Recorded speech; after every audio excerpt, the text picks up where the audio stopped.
Bueno,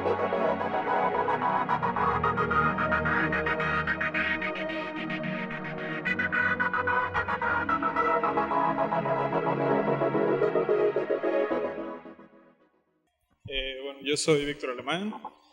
Me gradué de aquí hace poco, del L, aquí cerca. ¿Quién dijo? Oye. Ok.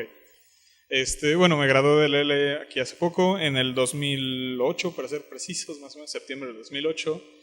Llevo aplicando alrededor de 6 años ya producción entre mis cosas. He pasado por varias cosas. Mi historia es como un poco fácil de resumir, pero no tan sencilla a la hora de cursarla. Salí y, bueno, tuve chamba un rato, hasta que me asocié a los 6 meses con unos cuates. En el momento en el que me asocio me cae chamba y entonces tuve que trabajar doble turno con mis cuates y con la gente que trabajaba. Trabajé para Michelle Rockin en Rockin Arquitectos. Bueno, en un proyecto alterno que se llamaba Agent. Trabajé con ellos 10 meses y desarrollé algunas cosas que afortunadamente ganaron el premio, el Red Dot Design Award, el Luminary Award, que es como el máximo premio dentro del Red Dot. Haciendo un equipo hice un balón de fútbol que no se poncha, bueno, que no usa aire. Y después de trabajar ahí como en una oficina de Paraíso, desarrollé aparte mis piezas que fui desarrollando desde hace mucho tiempo en la escuela, y puse mi estudio. De eso tiene 3 años, 8 meses, algo así. Y dentro del estudio empecé a desarrollar una forma de crear objetos, que es como la que más bien me gustaría venir a compartir. Mi portafolio pues lo pueden ver en internet, digo, no hay mucho de eso. Me gustaría más como compartirles la forma en que llegó a los objetos. Entonces, para eso, aquí, ¿quiénes son diseñadores industriales? De puta madre. ¿Y arquitectura? Moda. Bueno, te va a servir también. ¿Y por allá no había nadie diferente? Gráficos. Bueno, les servirán, es como para el aspecto creativo, este desmadre. Se llama Unthinkable porque, bueno, lo voy a dar la siguiente. Ahí está.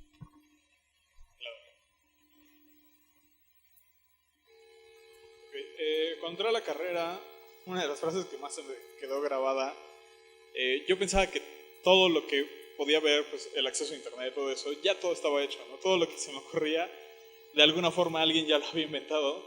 Y me encontré esta frase que dice: todo lo que puede ser inventado ya ha sido inventado, dicha por el director de patentes en 1899. Y me puse a pensar todo lo que no se había inventado para 1899 y dije, bueno, este güey estaba ciego.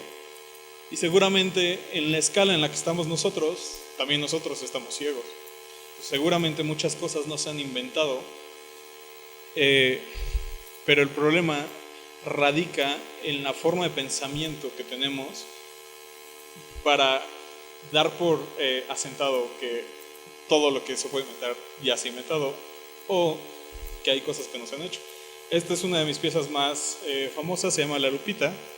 Es un asiento doble para estar como platicando con la gente mientras estás viendo como el contexto es. Si yo les dijera que esto salió de una banca de parque, pues esto no tiene cara de banca de parque, hasta que les explico por qué sirve. Pero un proceso de pensamiento fue el que me llevó a diseñar esta cosa que es como tan diferente a lo que es una banca de parque, ¿no? Pero bueno, empecemos por lo básico. Todos son diseñadores, ¿no? Entonces, todos me pueden decir qué es la descripción de esto. Sí. ¿Qué es? Una circunferencia. ¿Pero qué es?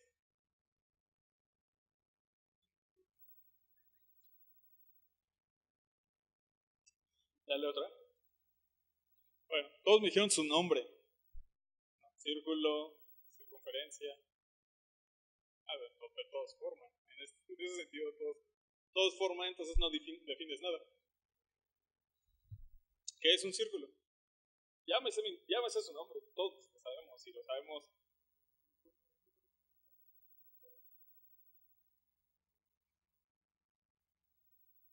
En la web son más rápidos. Dale.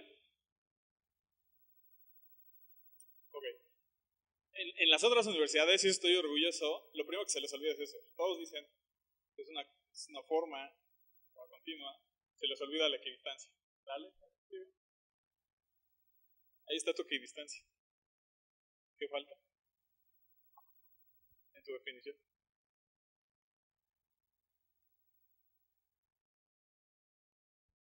Continuidad. Y ahora sí, ¿le quieres agregar algo a tu definición? Algo que se te haya olvidado, ¿verdad? ¿Me la puedes repetir cómo va?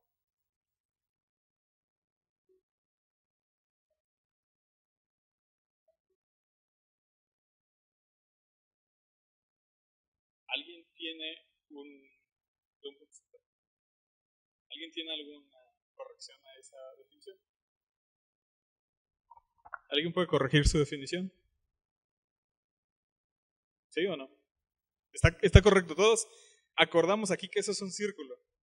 Justo como lo dijo. Si yo sigo sus reglas al pie de la letra, me va a dar un círculo.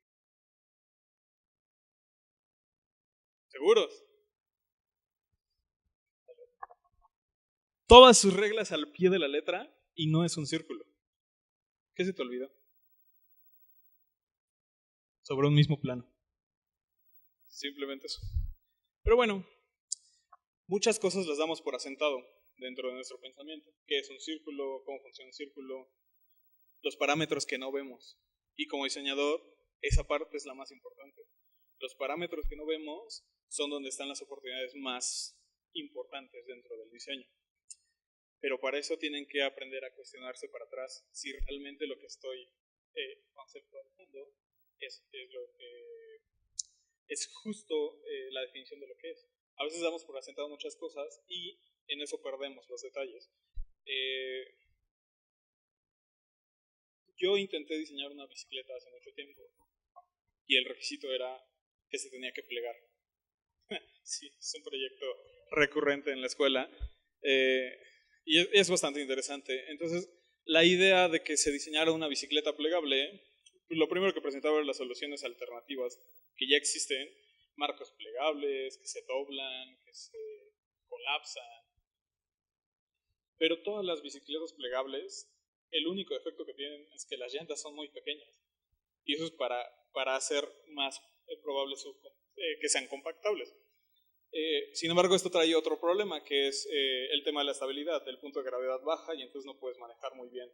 No es una bicicleta que puedas llevarte a varias partes. Entonces, el problema principal de la bicicleta en ese sentido, conceptualmente, no estaba en el marco. El marco es resolvible de cualquier forma. El problema es qué haces con las llantas. Una llanta que funcione, pero que sea plegable. Y entonces ese era el sistema, como a inventar. ¿Y qué es una llanta? Pues al final de cuentas, conceptualmente es un círculo. Y entonces entender el círculo como forma, como lo más básico que es, me podía ayudar a resolver el problema. ¿Qué hice? Entendí que eso es lo que se nos estaba olvidando. Ese plano que casi nadie ve en la definición de un círculo es lo que me podía ayudar a resolver el problema. Y entonces tenemos un círculo, esta es la definición completa de círculo, una línea continua que pasa que pasa a la misma distancia de un punto en un plano. Y entonces, ¿qué podemos hacer con eso? ¿Sigue? Pues doblarlo. Así de sencillo. Un círculo se puede doblar y ese plano, esa cosa que yo no estaba viendo, me puede ayudar a resolver un problema. Entonces, círculo se puede doblar a la mitad, sí, y luego esa mitad se puede doblar a la mitad, sí, y entonces crea un arco, en realidad donde están todos los segmentos del círculo. Y eso, a su vez, se puede volver tridimensional. Y entonces es exactamente lo mismo. Un círculo que se dobla, que se fragmenta y que se apila. Una llanta plegable. Ese fue el concepto. El desarrollo, donde ya vienen los rayos, cómo se introducen, entonces ya van siendo sistemas que se van desarrollando conforme el concepto inicial se va desarrollando. La llanta al final de cuentas sí se puede plegar, necesita mucha tecnología para quitar la cámara, para que se sustituya el rebote del aire con materiales que lo puedan imitar. Se necesitan mecanismos que puedan resolver todo este sistema y que a la hora de plegarse puedan funcionar. Pero es un trabajo más de diseño detrás de estructura. Pero el concepto inicial funciona como tal. Después, pues esto se va desarrollando, se van haciendo pruebas, se va practicando y se desarrolla ya un producto, que esa es una fase mucho más compleja dentro del diseño, que funciona si es que tienen como la determinación de hacerlo. Es un ejemplo sencillo de cómo repensar los conceptos iniciales de las cosas puede ayudarnos a diseñar cosas diferentes. Traten de no dar por asentado nada, traten de cuestionarse para atrás las cosas. Esa es una forma, digo, si yo hubiera hecho esto de la nada, si yo hubiera tratado de plegar la bicicleta de la nada y lo primero que hubiera dicho va a plegar la llanta y no hubiera tenido idea de lo que una llanta en concepto es y de lo que tiene que hacer, para mí divisar este hecho desde el principio hubiera sido muy difícil, demasiado difícil. O sea, contemplar que hay un ring, que hay unos rayos, que hay el hule, que está en la cámara, que está el aire que está dentro, hubiera sido demasiado complejo para mí pensarlo desde ahí. Pero absorbiendo conceptos y llegando hasta la parte de atrás, puedo encontrar cosas mucho más, conceptualmente hablando, más interesantes y que después se pueden desarrollar y pueden ser igual de complejas que las que ya existen. El siguiente ejemplo de desarrollo, es el típico cliente mexicano, y yo creo que de todas las partes del mundo, que llega con un producto que ya fabrica, un librero, estante, lo que sea, que ha hecho por generaciones, y básicamente lo que llegó a nuestro estudio nos dijo, oye, necesito mejorar este diseño, necesito hacerlo más llamativo, pero tengo estos requerimientos, tengo que hacerlo bonito, subjetivo hasta el queque. Luego, tengo que reducir los procesos de manufactura de un producto que se ha hecho durante 25 años y no tiene mucho chiste hacerlo, ¿no? Luego tengo que reducir mis costos de producción. Bueno, ya tienen tablillas de madera, lo más eficientadas posible, ¿no? Tengo que hacer un diseño sustentable, o sea, porque la palabra está de moda, modular, que sea desarrollable, fácil de transportar y que sea innovador. O sea, no podía excederme lo que cuesta esta pieza para que en producción mejorarla en diseño, mejorarla en procesos y mejorarla en presentación. Y tengo un low budget, no tengo dinero y pues necesito ver qué puedes hacer por mí como diseñador. Entonces, es uno de esos proyectos que dan como miedo porque es tan sencillo que casi no puedes hacer nada al respecto, ¿no? Es como, pues, ¿qué le hago? Nada más le meto un panel intermedio, se hace más caro. Le meto un ensamble, se hace más caro. Entonces, la idea fue deshacer el objeto del cliente y decirle, a ver, vamos a entender primero tu producto para entonces encontrar lo que podemos quitar. Y entonces lo desarmamos por completo. Básicamente tenía todas las piezas, todas iguales, todas en serie, con algunos ensambles que hacía después. Entonces su librero era sólido una vez que lo armaba. Pues tiene todos los entrepaños, tiene las paredes laterales y tiene los costados, ¿no? Entonces, ¿me pueden decir para qué sirve cada una? ¿Para qué sirven los entrepaños? Son diseñadores.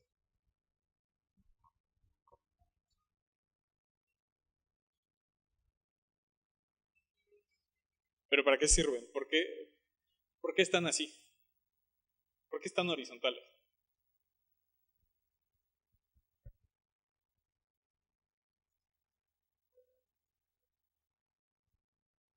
¿Para qué sirven los entrepaños? ¿Cuál es la función principal de tener? Necesitas una superficie horizontal que sostenga una cosa que va a recargar su peso sobre eso, ¿no? Entonces, si lo pongo inclinada, el peso se desliza hacia un lado o hacia el otro. Si lo pongo vertical, no puedo recargarle nada. Entonces, es por eso. Esa es la razón de ser de los entrepaños. Funcionan gruesos, delgados, de lo que sea, pero tienen que estar horizontales. Es un convencionalismo poner las piezas sobre algo, ¿no? O sea, se podrían poner de otras formas. Pero todas requieren sistemas más complejos de pensamiento que un librero que se compra a nivel producción infinita, ¿no? ¿Pero para qué sirven los laterales? mantienen la distancia. ¿Y qué más? Es estructural. Bueno, y son las paredes. ¿Y para qué sirve la parte de atrás?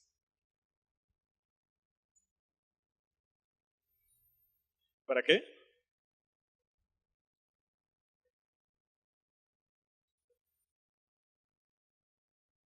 Ajá, si quitas la parte de atrás, ¿qué le pasaría? O sea, armen uno de estos con esto. Nada más. Quítenle esos paneles de atrás. ¿Qué le pasa a su mueble?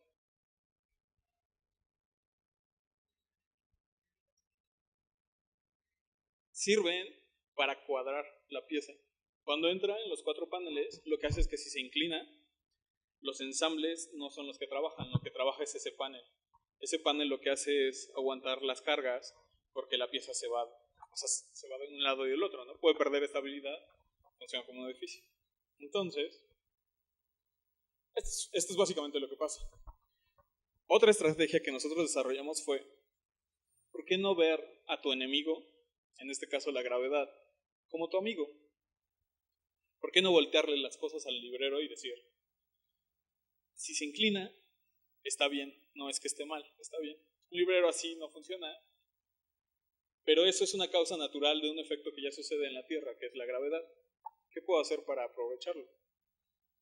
Entonces, vamos para atrás, lo replicamos y creamos una estructura que lo que haga es aprovechar esa inclinación del material, esa tendencia de la gravedad a tirar nuestras cosas y aprovecharla en el mueble para que lo estabilice en vez de molestarlo, de destruir el diseño. Entonces hacemos este patrón que lo único que hace es aprovechar esta inclinación, que es una inclinación que podemos controlar a través de cargas, en vez de cargas de columna, sería con cargas de corte, que serían las que se dieran sobre esta pieza. En vez de tener el peso sobre esto, tendríamos una torsión aquí. Y aprovechamos ese sistema y creamos ensambles que aprovechen el sistema. Y creamos un librero que quita todos los paneles laterales, utiliza polín, bueno, no es polín, es bastón de madera. Hacemos unas perforaciones en las tablas y el mismo material ahora hace una carga lateral en vez de recta, en vez de horizontal, bueno, en vez de vertical. Y creamos un sistema modular que permite que los ensambles sean en diagonal y que se vayan concentrando para que hagan una columna superior. Y a la vez, como todas estas columnas se entrelazan entre sí, bueno, no se entrelazan, son secuenciales, lo que logramos es hacer que una pieza que es muy rígida se vuelva modular y que cree diferentes tipos de ensambles. Esta es una de las configuraciones. Todo este panel, todo este librero cabe en una sola lámina de MDF cortada en CNC con cortes sencillos. Todo el corte de la pieza dura 20 minutos, lo cual representa un ahorro en material y producción en tiempo y en procesos, ya que solo hace barrenas y corta cuadros. Y esta es otra configuración con los mismos elementos, se puede extender. Y la siguiente... regreso.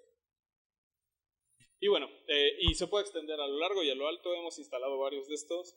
De hecho, viene en una caja como de 20 centímetros de alto por 46 de largo, por 72 de largo, 46 de ancho. Cuestan 800 pesos en tienda. O sea que a nosotros nos salen en una miseria. Y se venden como pan caliente.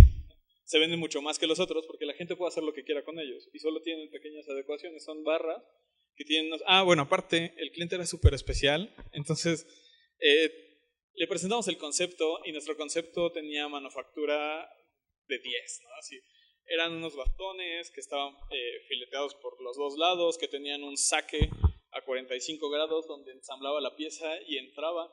Los barrenos tenían un hoyo con una figura era como una flor que ayudaba a hacer vertical las piezas. Y lo primero que nos dijo, no, es mucho material, es mucha dedicación para tus palitos, ¿no? creo 64 palitos para cada módulo y nos decía, es que o sea, no voy a poner a una trabajador a hacer cortes en ángulo, saques en ángulo y estarlos midiendo cada uno, entonces eso me va a hacer carísimo la pieza. La otra pieza ya la saben producir. Le dije, bueno, a ver, vamos a hacerlo con un torno, le vamos a hacer un saque, o sea, vas a meter la pieza del torno, vas a hacer un saque en redondo y eso te va a ayudar para hacer como los pernos extensibles. Y me dijo, no tengo torno. Y yo, híjole, no, bueno, hubieras empezado ahí, ¿qué tienes? No? Tengo un CNC y tengo un taladro de banco. Y ya. ¿No? Y así fue así de, no manches, o sea, ¿y con eso haces los otros muebles? Sí, sin problema. Bueno, lo vas a hacer con eso. Y lo que hicimos fue un ensamble mucho más sencillo. Sacamos un herramental diseñado para esta pieza que lo que hace es alinear las barras y solo se hacen 2 barrenos paralelos y se meten taquetes. Esos taquetes se cortan con bueno, tiene una sierra de disco también. Entonces, se cortan con una sierra de disco cada 5 centímetros. Sí, lo invierten en la sierra. Y entonces la pieza, es increíble porque la pieza puede salir con una segmentadora, un taladro de banco y ya. Y por eso salir tan barata, o puede ser hecha con CNC, con el taladro de banco. Ya. No tiene ningún problema. No carece de diseño, espero. No carece de propuesta, es mucho más barato. Llega a todos los objetivos que se habían planteado de una manera diferente, tratando de ver qué era lo que impedía que la pieza tuviera diferentes capacidades. Solo ver como al enemigo del diseño de antes como el amigo del nuevo. Entonces, es como ver qué es lo que pasa detrás, antes analizar bien las cosas, o sea, no solo entender los objetos como un todo, sino desmembrarlos y entender cada una de las piezas que sirven y para qué sirven. Y entonces ese conocimiento de cómo se hacen los objetos, llevarlo a un punto en el que nos pueda ayudar a hacer un objeto diferente, y no solo diferente, más práctico, simple y más eficiente, que es al final de cuentas como diseñador lo que buscas. Y la última técnica que me gustaría compartirles, que utilizamos mucho en el estudio, es bueno, primero tengo que hacer una pregunta. ¿Alguien sabe robar? ¿Robar? ¿Robar? ¿Alguien ha robado? ¿Sí? ¿Quién más ha robado? Sí, no, sin miedo, ¿no? No, les voy a enseñar a robar. Entonces, la mayoría de ustedes no sabe robar o no ha robado. ¿Alguno de ustedes ha copiado? Oh, es casi lo mismo. Bueno, pues yo estoy muy en contra de las copias, pero estoy muy a favor de robar. Les voy a explicar por qué. Si yo tengo mi reloj Casio, súper famoso, y ustedes me lo roban, ¿qué acaba de pasar? Los denuncié. Ajá, yo ya no tengo un reloj Casio y ustedes sí tienen un reloj Casio. Pero si ustedes me copian mi reloj Casio, ¿qué pasa? Hay 2 del mismo. Hay 2 cosas que son iguales, idénticas. Tú tienes el tuyo, yo tengo el mío. Bueno, en diseño es muy conflictivo copiar, porque hay 2 del mismo. Pero si robamos, ¿qué pasa? No hay 2 del mismo. Eso es robar en diseño. Y les voy a enseñar cómo. Picasso dijo, los buenos artistas copian, los excelentes artistas roban. ¿A qué se refería? ¿Alguien tiene una idea de a lo que se refería realmente Picasso?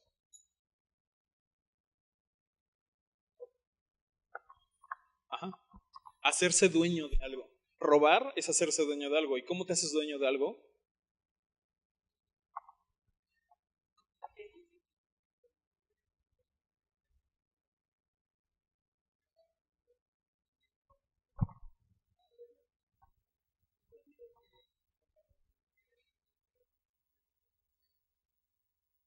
Cuando tú me robas el Casio.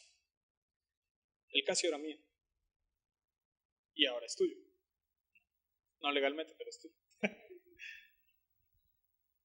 Pero es tuyo, ya no es mío. ¿Y por qué? Porque te adueñaste de él. Ajá. O sea, lo agarraste a tal punto que se volvió tuyo. Y en diseño eso es lo que debe pasar.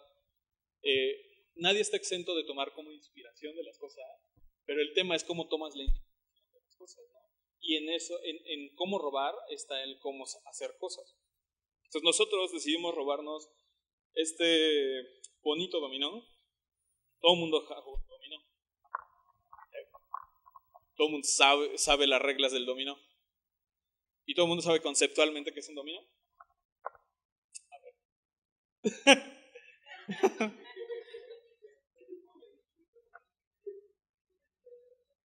¿Cómo se juega el dominó?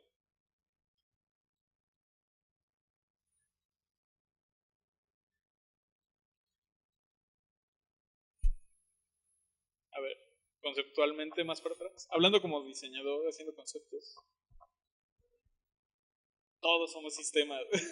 Este es un síndrome de la UAM.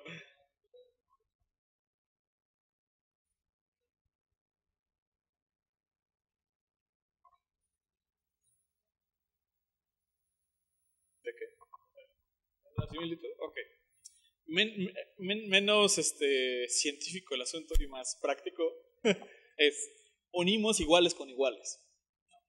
Así de sencillo. De eso se trata el dominó, unir iguales con iguales. Luego, ¿por qué la forma del dominó? ¿Por qué es cuadrado? Digo, ¿por qué son rectángulos?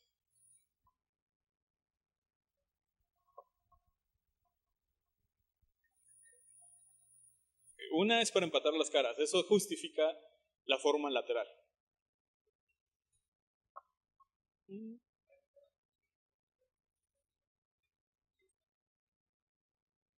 Ok, tiene conexiones. Porque, ahorita vas a ver por qué se inventó así. Ajá, porque pones una pieza aquí y crea una conexión y entonces la conexión tiene que coincidir y darte un camino. Eh, y porque son rectángulos.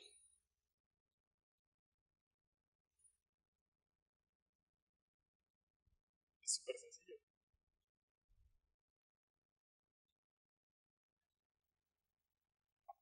Son dos cuadros, entonces no dos, pues ya. Entonces una ficha solo tiene dos opciones. Acá, Juan o Pancho. Ya, punto. Y Pancho solo tiene un hoyo y Juana también. Es que no quería, o sea, es mejor el hoyo que... Pero bueno, el concepto inicial del dominó es ese, ¿no? La secuencia se unen iguales con iguales y la condición es única, de un lado para el otro, pero nada más. Bueno, acabamos de extraer lo que es el concepto del dominó, que es un juego de conexiones de elementos prismáticos, son los rectángulos, bla, bla. La regla es conectar siempre partes iguales con iguales. En este caso, estamos empezando a robar los conceptos.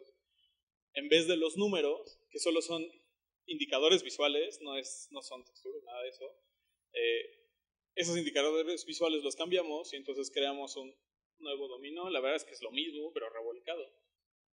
Cada ficha tiene solo dos opciones, el posicionamiento de las piezas es lineal y las conexiones entre cada pieza son individuales. Entonces ya lo empezamos a prostituir un poco. Ya si lo ven como todo jugado, por lógica entenderían que es un dominó, pero de simple vista por ver las fichitas no entenderían qué tontería hizo el diseñador. La que sigue. Vamos a jugar ahora con las diferentes reglas del dominó, ¿no? Cambiemos eso. En vez de cada ficha tiene dos opciones, cada ficha tiene tres opciones. Entonces, esto se vuelve una ficha y se vuelve en vez del crecimiento lineal con esta configuración, entonces empezamos a cambiar el dominó de tal forma que el crecimiento es más ramificado, ¿no? Entonces, si empiezan a ver, las conexiones empiezan a jugar un sistema importante, pero seguimos teniendo conexiones individuales entre cada elemento. ¿Okay? Entonces vamos a cambiar un poquito más, vamos a jugar un poco más, vamos a darle, y entonces modificamos la ficha. ¿Qué es lo que acabo de hacer ahí? ¿Eh? Volumen no, ahí todo está bidimensional. ¿Qué acabo de crear al solo cambiar la forma de la ficha? Ajá. Ajá. ¿Cómo se traduce esas más posibilidades? Cada segmento ahora tiene dos posibilidades de conexión. Entonces, la ficha como tal tiene 6 posibilidades de conexión. Se vuelve un juego todavía más elaborado, por así decirlo. Y entonces juguemos, juntemos todas las cosas que le hemos cambiado. Y este es un nuevo dominó. Piezas hexagonales que tienen 3 lados, 3 colores. Digo, aquí no se alcanzan a ver mucho los colores, pero en realidad son como así, son como la de allá. 3 segmentos, mismas reglas, conectas igual con igual. El problema aquí es que ahora hay que cerrar ciclos. O sea, hay que cerrar un igual con un igual con un igual. Y entonces ponemos más emocionante el juego. La pieza tiene que no solo coincidir con una cuando cae al tablero, sino a fuerzas tiene que coincidir con dos. Entonces, si yo pongo esta pieza aquí, tuvo que haber coincidido con esta y con esta. Es una ramificación triple. Entonces las piezas se vuelven más complejas, porque ya no pueden caer en todos los lugares. Y para aumentar la complejidad del diseño, y bueno, para hacer un juego más jugable, más interesante, las piezas también se vuelven tridimensionales. Lo que quiere decir que también las conexiones tienen que coincidir en alturas. Entonces todas las piezas tienen esta tridimensionalidad que hace que podamos conectarlas una con otra y que se vea la secuencia. Y esas son trabas del juego. Y para terminar, introducimos unas piezas que se llaman las negras, que son el alma del juego. Digamos que cuando, sí, es chistoso, pero cuando las pones, por ejemplo, si pusiera una aquí, estos dos son del mismo color. Si pusiera una negra, la negra lo que hace es tener un color y dos negras. Cuando lo pongo aquí, en este lugar, ya no puedo poner fichas alrededor de las negras. Entonces las negras lo que hacen son candados, te cierran caminos. Y creamos un nuevo objeto, que el objetivo inicial era... La gente no se sienta a jugar dominó ya últimamente, ¿no? Están muchos los juegos en línea y todo eso. Nos olvidamos de que existen. Y la verdad es que pues son imprácticos. Ir al closet y sacar el dominó y jugarlo y luego guardarlo y volverlo a dejar ahí y desempolvarlo, en nuestro mundo tan acelerado se ha vuelto una tontería. Es más fácil prender el celular y jugar algo. ¿Qué podemos hacer al respecto? Crear objetos que no tengan esas complejidades. Si yo creo un objeto que se puede volver algo que se pueda quedar en mi sala y esperarme ahí cuando regrese sin tener que guardarlo y sea una pieza, digamos, decorativa, pero que significa todavía un juego, va a ser mucho más fácil que llegue y lo juegue y lo deje ahí y no haya problema. O sea, todo este tema de guardar los juegos, todo eso es porque son un desastre cuando los dejas ahí. Se entiende que no pertenecen a la mesa. Y sin embargo, al quitarle todas las connotaciones de juego y volverlo una escultura que puedes ir armando, y sin embargo seguir teniendo la connotación de juego, lo vuelve un objeto que puede estar presente siempre y nunca ser guardado. Incluso darlo a notar. Entonces, este juego está hecho con piezas, con maderas exóticas de México, ébano, bocote, granadillo, lo vendemos nosotros y díganme, si yo les hubiera presentado primero esta imagen, ¿alguien hubiera adivinado que este es un dominó? ¿Alguien puede decirme, sin todo el contexto detrás, que esto solo después de jugarlo entenderían que vino un poco del dominó y sin embargo no entenderían cómo salió? Lo que acabo de hacer es robarme un concepto y volverlo mío. Así de fácil. No es piratería, no es copia, simplemente es saber robar. Y en diseño saber robar es saber pensar lo que te está robando y saber repensarlo. Así de sencillo.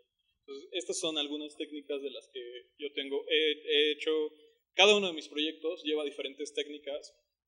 Empecé aplicando el sistema WAM, el sistema científico que enseñan en todas las universidades casi. Y después, conforme fue avanzando el tiempo, fui encontrando formas diferentes que me mantienen más despierto a la hora de encontrar como oportunidades en el diseño. Es lo que he tratado de hacer constantemente. Estas son algunas de las técnicas por ahí, si se encuentra, tengo algún taller donde explico una más a detalle. Y bueno, son como las cosas que me gusta como compartir de cómo siempre que estaba chico, que estaba en estos lugares, me preguntaba cómo le había hecho el tipo que estaba allá arriba pues para crear todas esas cosas. Y la verdad es que encontré que cada uno tiene su método. Y a veces he encontrado que entre más lo compartes, más se modifica y se va haciendo de los demás. Lo que les pido es, si alguno de ustedes quiere, robe mis métodos y haga los suyos propios. Y entonces creen cosas que puedan crear cosas diferentes. No todo en este mundo está inventado. Nosotros, afortunadamente, tenemos varias colecciones de cosas que nadie ha hecho, que nadie se le habían ocurrido antes. Y no es porque yo sea, como dice Fanny, un genio, es simplemente ver las cosas de manera diferente y siempre preguntarse si hay algo más allá de. Nunca conformarse con la respuesta de lo que ya sabes. Los paradigmas nos atacan muy seguido y a veces no sabemos distinguirlos en sus raíces. Sabemos cómo atacar el primer paradigma que nos presentan en un proyecto, pero nunca nos damos tiempo de atacar el paradigma que dio surgimiento al paradigma. Y aunque parezca un Inception, la verdad es que es a veces más redituable encontrar esta idea original de los productos y entender por qué son así y por qué al primer tipo que hizo uno de esos se le ocurrió así, qué es lo que estaba viendo él y qué es lo que se le pudo haber pasado. Porque entonces ahí es cuando la rama realmente se modifica y creamos objetos muy diferentes. Soy Víctor Alemán, si tienen alguna pregunta, no sé si haya tiempo. Y bueno, ahí están mis datos. Esa es mi página, ahí pueden ver como los demás productos que se han creado de diferentes formas y viene una pequeña historia de qué significan y de cómo se hacen. Y bueno, si me quieren encontrar en Facebook está el estudio Víctor Alemán y en Twitter de estudio, y ahí pongo como fotos de mis procesos de producción.